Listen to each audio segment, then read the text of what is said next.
Hello, welcome back. So today's video is the side lesson. And if you have something to drink and you're ready, let's get this party started. Many students and professionals will testify that the court cards are the most difficult to learn and interpret in a reading. But you guys, there are all kinds of books out there. So search it, research the subject, and today we are going to go through real quick a few ways to read and interpret these court cards.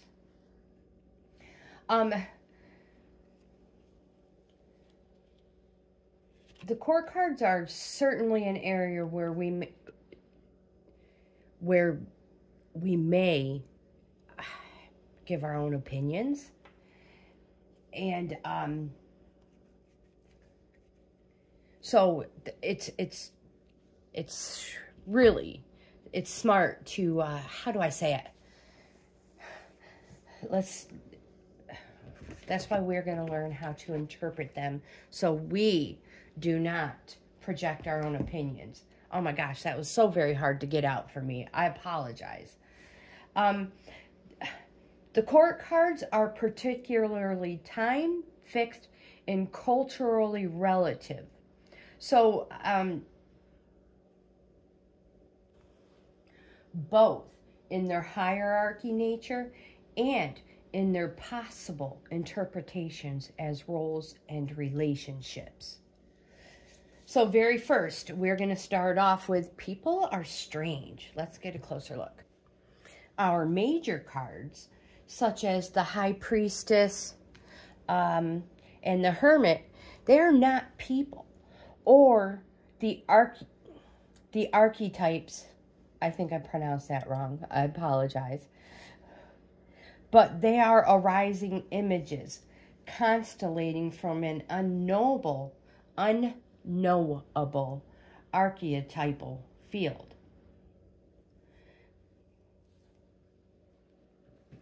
This is why they remain ultimately indefinable, and it is in this that resides their power to offer multiple interpretations within the reading. You guys, this is essential for tarot work. Same goes for the court cards. Let's zoom out. Which I have over here. They are not pictures that are depicted. They are not roles, and they are not people. They are symbolic placeholders for energies in relationship. They are examples, or more specifically, exemplars, of how the universe holds together and reflects itself through our perceptions and awareness. We must learn to look deeper. That is what tarot teaches us.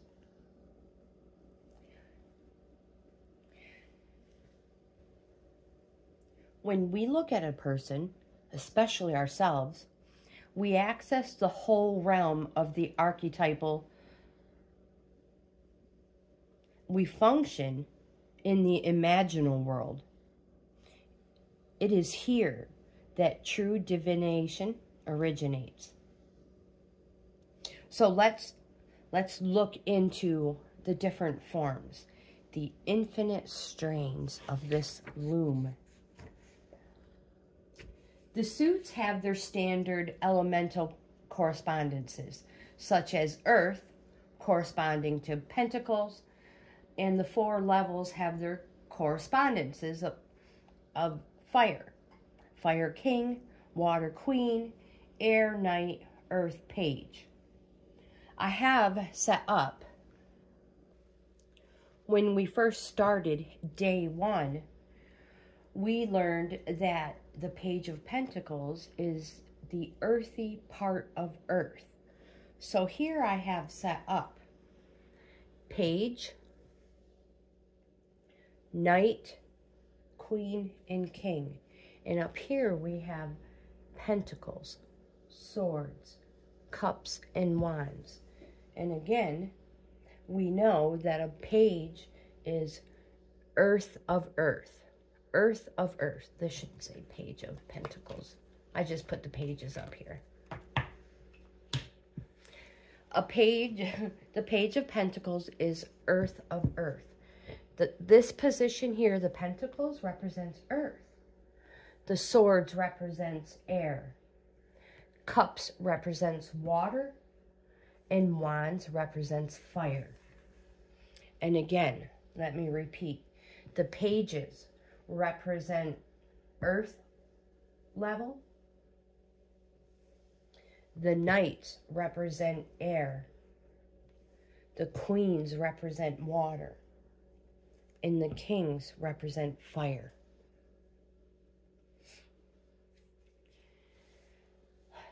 So again,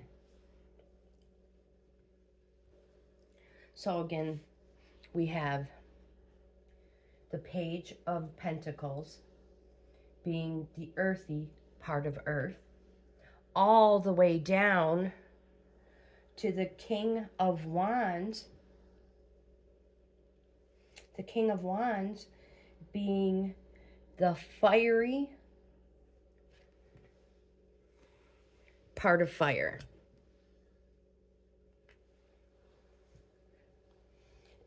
Take the time and fill in the gaps with your own analysis, reflections, and most importantly, those key words. You may also, this will give you the elemental essence of these 16 cards, whether they manifest these 16 cards, whether they manifest through a person, event, or characteristic. So, you may want to get a sense of the cards, such as the Page of Pentacles being the entitled Princess of Echoing Hills, Rose of the Palace of Earth. The Page of Cups is called the Princess of Waters, the Lotus of the Place of the Floods, being the earthy part of water. All right, let's continue on next. What if we were to look at the court cards? Let me get rid of these. What if we were to look at our court cards as an elemental court?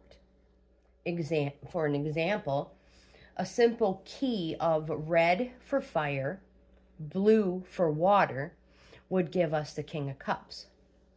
Cards merging those two colors. Working within the colors, air would be your swords. Air suit of swords drawn as blue and yellow. I'm going to put these back up in that order again. All right. So again, air suit of swords. Air swords. I would have the air of the swords drawn as blue and yellow rays in patterns according to their level. A page, unformed blue and yellow swirls as unmixed gases layered. Night, direct rays of sunlight through clouds. Queen, and again, this is the air, just like a chart. Queens, long uniform curves of curling shapes in morasses. I probably pronounced that wrong as well. King, stable lines and shapes, fixed in position like lasers, like coherent light. There are so many different ways to interpret and read our court cards. But, and this is super important, so get a pencil, get a pen, I don't know, listen up, guys. A single court card would indicate that energy taken center stage. A single court card in a spread would indicate that energy taking center stage, bending the cards around it, influencing them. Likely a particular individual. A large number of court cards,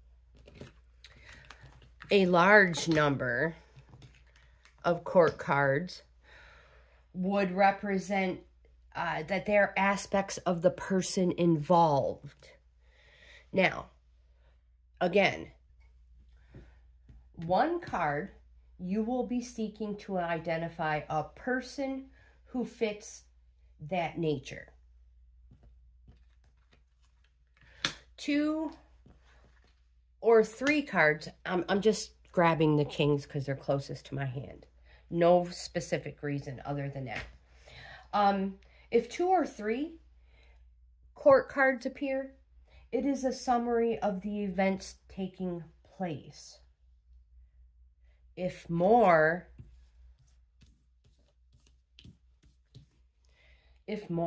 they are aspects of the person involved. This way, it makes it more practical to explore within the person present. Again, that was super important information. 1, 2 or 3, or multiples. And another way to look at it as pentacles can be material things, career and health. Swords, intellect, learning, education, and ideas. Cups, emotions, feelings, desires, needs. Wands, values, spirit, ambition, lifestyle.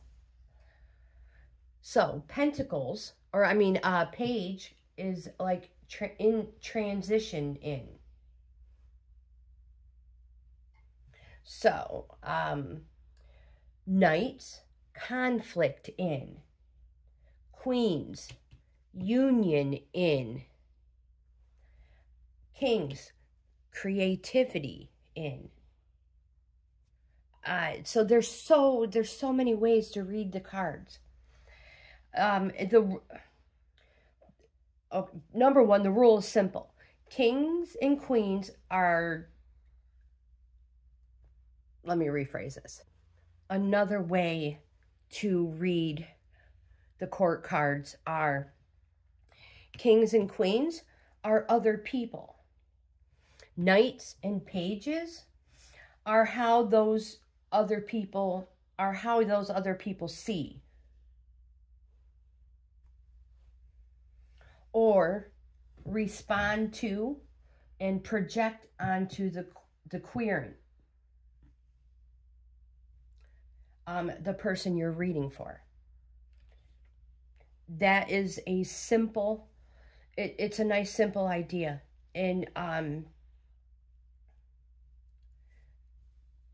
they're easy to use that way. So here you may have the Queen of Pentacles. Let's just put it up here. And that would mean an agreement of practical terms. Let's see what else we have. The Knight of Swords.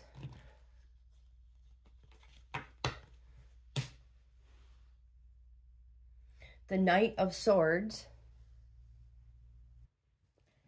The Queen and Knight that I'm referring to now is in the Celtic cross spread. And again, the Queen represents an agreement of practical terms. And the Knight, which would be here, the Knight of Swords represents a new outlook in life. unsettled. I know that's probably a little confusing. Again, that's the Celtic cross position. The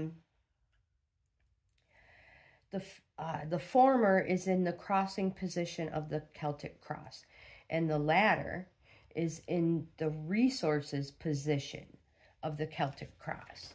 So, the queen represents a real person obstructing the querent in some way. And the knight would show how she is reviewing the querent as being too ruthless or quick to make decisions, perhaps.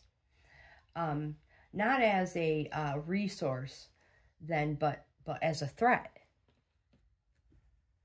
And then there's also the method of using only the court cards. And that approach is it can be used for simple questions about family situations or as complex as work environment.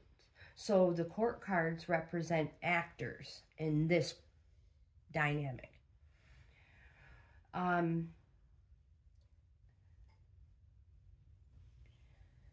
Don't let your coffee get cold.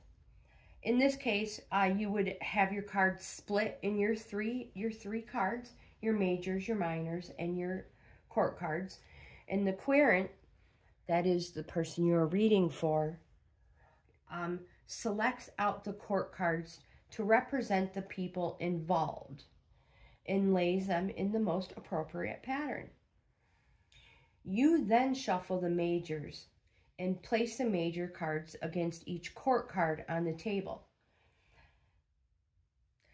This will define each archetypal force that player is working through or being worked through. Does that make sense? You can then shuffle and place from the pile of minors to divine what the relationship is between each player. And even better, another card for how to resolve that relationship. A lot of people like to use the world stage spread for that.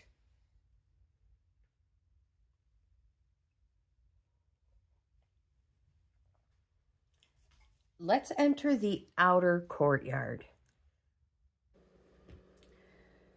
Elemental spread for finding your place. And again, you guys, it's your guidebook. Use your highlighter. Use your pen. Make notes. It just helps you to become a better reader. So it's a new day. You are out in the courtyard. The 4 flags are fluttering in the breeze. On one to each quarter of the compass, and I will probably have these in the wrong spot, but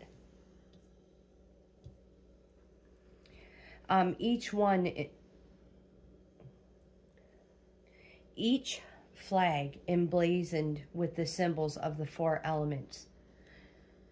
You are prepared for your journey and yet hesitate to take the first step. How will you come to find your place in the world? In the first gated spread, we use just the 4 cards we have encountered so far, the pages. We describe these as the channelers of each of the 4 suits, from whose family they come. The 4 suits are the families of Tarot, and they live in the palaces of the 4 elements, one at each quarter of the compass in the world of Tarot. Pentacles is earth. I probably have these in the wrong spot. Okay, so we have earth, air,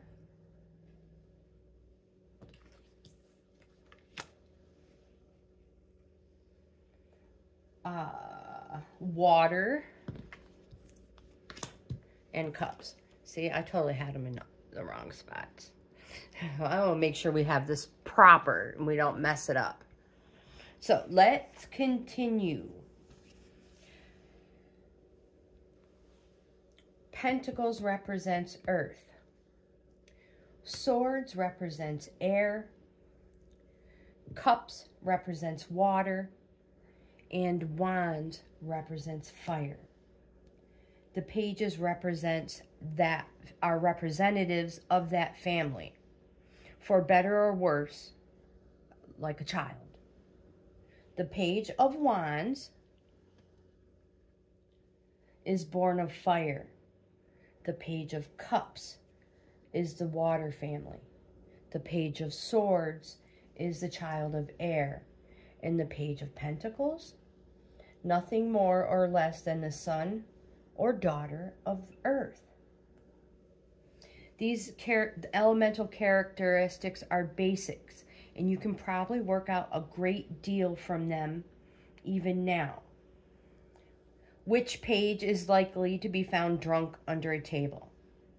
Which page has a cutting wit?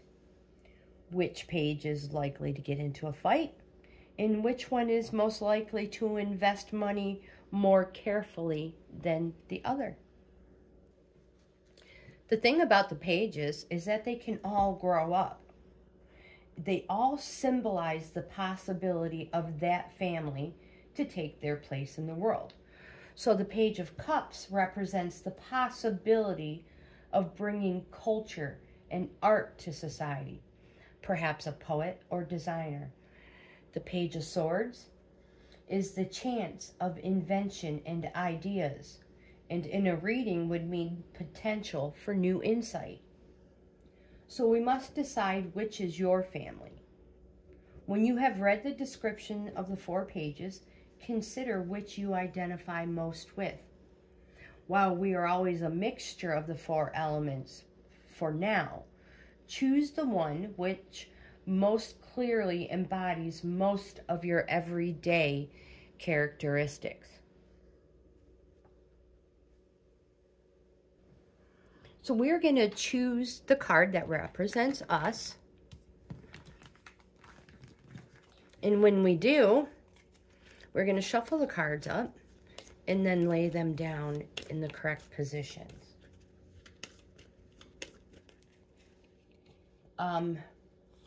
Earth, air, water, and fire.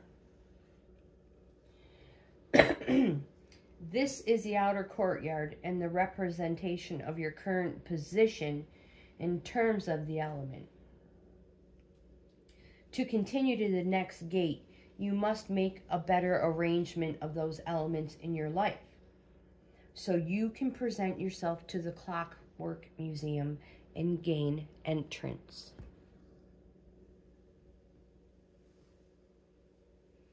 To fulfill this gate, notice firstly in which element your significator has been placed.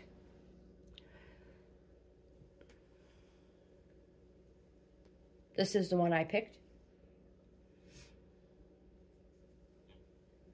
If it is in the same element of your suit, so if you are the Page of Wands and that card is in the fire position, this means you are being called to totally engage yourself in actions suited to your nature. This element indicates your current position and strength. In the case that your card is not in your own element, your work of the week ahead is to balance that element with the other 3 by performing activities which engage the 3 other elements.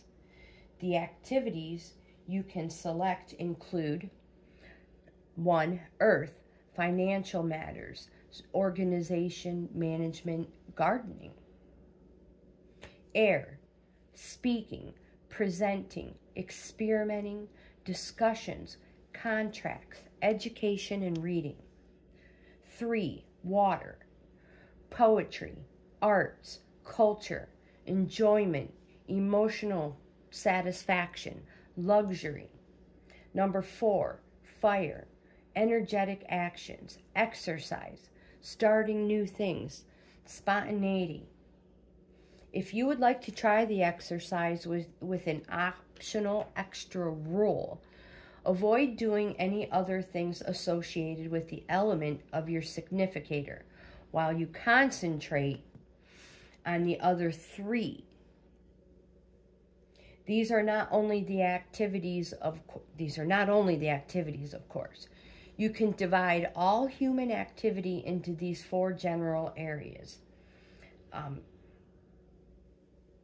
Notice over the next 7 days how you move in and out of your comfort zone, and how acting in fundamental and elemental ways divides the world up into these 4 aspects.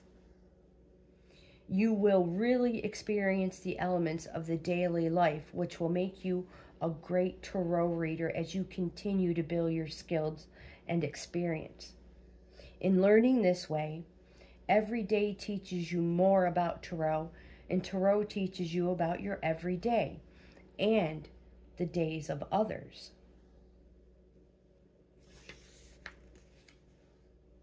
Our next video will be day 5, 10 of Pentacles.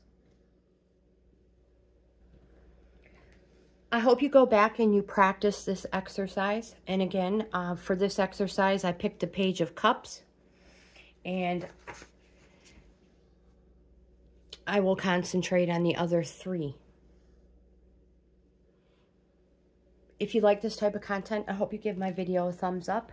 Like, comment, subscribe, and share. Subscribe. I would love to have you in the family. Share, because you never know who you know that would be interested in this content as well. What else do I have? Membership levels, you guys. I offer 4 of them. You never know. Oh my gosh. I have 4 different membership levels. Each level offers that member something different. Current subscribers, nothing changes for you, and nothing will. I hope you guys have the best day ever, and I'll see you in the next video.